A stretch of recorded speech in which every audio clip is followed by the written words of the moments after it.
नमस्कार दोस्तों, मेरा नाम है मनीष कुमार सिंह और आपका स्वागत करता हूं।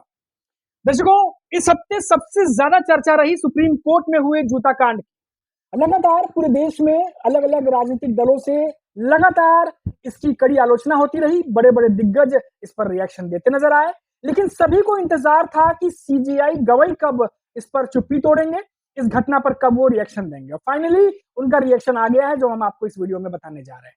सुप्रीम कोर्ट में जूता कांड के बाद सीजेआई गवाई ने चुप्पी तोड़ी है और उनका बड़ा बयान जो सामने आया है वो भी आपको बताएंगे। सुप्रीम कोर्ट में वकील राकेश किशोर ने सीजेआई बीआर गवाई पर जूता उछाला, जिसके बाद पूरे देश में हंगामा मच गया। अब इस मामले में सीजेआई गवाई ने चुप्पी तोड़ी है। उन्होंने जूता कांड पर कहा है कि जो भी हुआ उससे मैं बहुत स्तब्ध हूं। सीजेआई बीआर गवाई ने जूते से हुए हमले पर कहा कि सोमवार को जो हुआ उससे मैं और मेरे विद्वान साथी बहुत ज्यादा स्तब्ध हैं। हमारे लिए ये एक भुला दिया गया अध्याय है। जी हाँ दोस्तों, मैं फिर से सुनिए। उन्होंने कहा कि बीआर गवाई ने जो जूता कांड हुआ उस पर कहा कि सोमवार को जो भी हुआ उससे मैं और मेरे विद्वान साथी बहुत ज्यादा स्तब्ध हैं और हमारे लिए एक भुला दिया गया अध्याय है। यानी कि हैरान करने वाली घटना, जिसके बारे में कोई सोच नहीं सकता, कोई उम्मीद नहीं जता सकता। आपको बता दें कि बेंच में शामिल जस्टिस उज्जवल भुइया, उन्होंने भी इस हमले की कड़ी निंदा करते हुए कहा कि इस पर मेरे अपने विचार हैं। वो भारत के मुख्य न्यायाधीश हैं और ये मजाक की बात नहीं है, ये संस्था का अपमान है। आपको बता दें कि इससे पहले सुप्रीम कोर्ट बार एसोसिएशन ने अदालत कक्ष के भीतर भारत के प्रधान न्यायाधीश सीजेआई बीआर गवाई पर जूता फेंकने की कोशिश करने वाले वकील राकेश किशोर को गंभीर कदाचार का दोषी मानते हुए उनकी सदस्यता तत्काल प्रभाव से समाप्त कर दी। चौंकाने वाली घटना ये जो सामने आई थी, जो किशोर है उनकी उम्र 71 साल बताई जा रही है, प्रधान न्यायाधीश की ओर जूता फेंकने का प्रयास किया और उन्हें चिल्लाकर यह कहते सुना गया कि सनातन का अपमान नहीं सहेंगे। पुलिस सूत्रों के अनुसार जो खबर आ रही, जो रिपोर्ट आ रही, वो बता रहा हूं दोस्तों आपको कि वो वकील पिछले महीने खजुराहो में विष्णु प्रतिमा को पुनः स्थापित करने से संबंधित याचिका पर सुनवाई चल रही थी, उस पर कुछ टिप्पणियां सीजीआई की तरफ से की गई थी, जिससे वो नाराज बताया जा रहा था। अब ये पूरी घटना निकलकर सामने आई है, जहां बार काउंसिल ऑफ इंडिया ने कुमार का बार लाइसेंस तत्काल प्रभाव से निलंबित कर दिया है।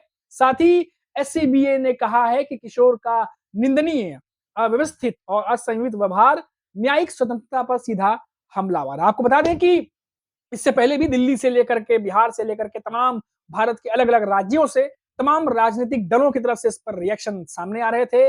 लगातार महाराष्ट्र से लेकर के दिल्ली तक सभी विपक्ष के नेता एक सुर में इस घटना की निंदा कर रहे थे और लगातार पूछा जा रहा था कि आखिर हम किस ओर बढ़ रहे हैं। क्या ये हमारे लोकतंत्र और संविधान के लिए खतरे की घंटी है? ये जो मानसिकता है संविधान के प्रति, या फिर जो एक सर्वोच्च न्यायालय है, सुप्रीम कोर्ट है, उसके सीजेआई है, चीफ जस्टिस हैं, उनके लिए इस तरीके की घटना सामने आना अपने आप में सबके लिए चौंकाने वाली घटना थी और लगातार इस घटना पर सबकी तरफ से कड़ी निंदा की गई। सुप्रीम कोर्ट में हुए इस जूता कांड के बाद लगातार देखा गया कि सियासी गर्मी भी लगातार बढ़ी रही और कई बार विपक्ष के नेताओं ने अलग अलग तरीके के सवाल पूछे। कई बार सोशल मीडिया पर भी देखा गया कि जानकार और कई नेता ये सवाल उठा रहे थे कि बीजेपी की तरफ से आखिर जो बड़े नेता हैं, आला नेता है, उन्होंने चुप्पी क्यों साध रखी है। बीजेपी की तरफ से जिस तरीके की खंडन या विरोध उठना चाहिए था उस तरीके से नहीं उठा है, आखिर क्या बात है। तो ये तमाम बातें भी हुई हैं। हालांकि रिएक्शन बहुत सारे आते हैं, बहुत सारी बातें होती हैं, सब कुछ जो है वो नहीं बताया जा सकता क्योंकि अलग अलग अपने अपने ओपिनियन है। लेकिन जो बड़ी खबर है, मेन खबर है, वो हमने आप तक पहुंचाई कि कैसे इंतजार हो रहा था कि सीजेआई बीआर गवाई इस पर चुप्पी कब तोड़ेंगे और जिनके साथ ये घटना हुई है, नहीं भी हुई है कह सकते हैं, क्योंकि चेष्टा की गई थी, कोशिश की गई थी, जो कि पूरी नहीं हुई। उस पर सीजेआई बीआर गवाई ने जो बयान दिया है वो अब हेडलाइंस बन रहा है। उन्होंने फिर से जो कहा है, एक बार आपको आखिरी में दोहरा देता हूं कि उन्होंने कहा है कि मैं इस घटना से बहुत ज्यादा स्तब्ध हूं और साथ ही साथ उन्होंने कहा कि सोमवार को जो भी हुआ उससे मैं और मेरे विद्वान साथी बहुत ज्यादा स्तब्ध हैं। हमारे लिए यह एक भुला दिया गया अध्याय है। तो ये ताजा अपडेट थी, ताजा खबर थी और आज चैनल पर नए हैं तो चैनल को सब्सक्राइब जरूर करिएगा, क्योंकि यहां पर हम लेकर के आएंगे ताजा और बड़ी खबरें जो आपको अपडेट रखेंगी। नमस्कार।